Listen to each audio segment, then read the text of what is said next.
বিশ্বখ্যাত প্রযুক্তি প্রতিষ্ঠান অ্যাপল তাদের উৎপাদন কৌশলে আনছে বড় ধরনের পরিবর্তন।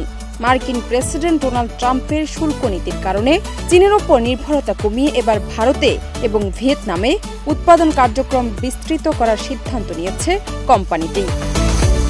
ওয়ালটন আবারও মিলিনিয়ার অফারে ওয়ালটন ফ্রিজ কিনে আপনিও হয়ে যেতে পারেন মিলিয়নিয়ার। মিলিনিয়ার ছড়াছড়ি দেশ জুড়ে, এটা শুধু ওয়ালটনই পারে। অ্যাপলের সিইও টিম কুক এক আয়ব্যয়ের প্রতিবেদনের মাধ্যমে জানিয়েছেন, মার্কিন বাজারে যে আইফোন বিক্রি হবে তার একটি বড় অংশ এখন থেকে তৈরি হবে ভারতের কারখানায়। এর ফলে ভারতের উৎপাদন খাতে অ্যাপলের বিনিয়োগ আরও বাড়বে এবং স্থানীয়ভাবে কর্মসংস্থানের সুযোগও তৈরি হবে। অ্যাপলের এই সিদ্ধান্তের পেছনে মূল কারণ মার্কিন চীন বাণিজ্য উত্তেজনা। প্রেসিডেন্ট ট্রাম্প চীনা পণ্যের উপর 145% পর্যন্ত শুল্ক আরোপ করেছেন।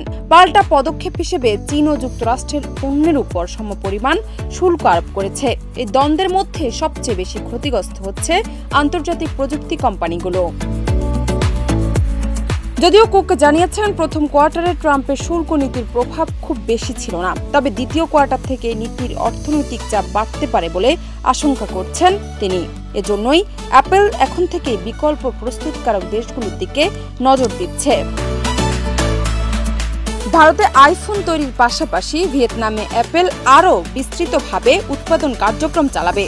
ইতোমধ্যে দেশটিতে আইপ্যাড, ম্যাক, এয়ারপড এবং অ্যাপল ওয়াচের উৎপাদন শুরু হয়েছে। এবার সেই পরিমাণ আরও বাড়ানো হচ্ছে।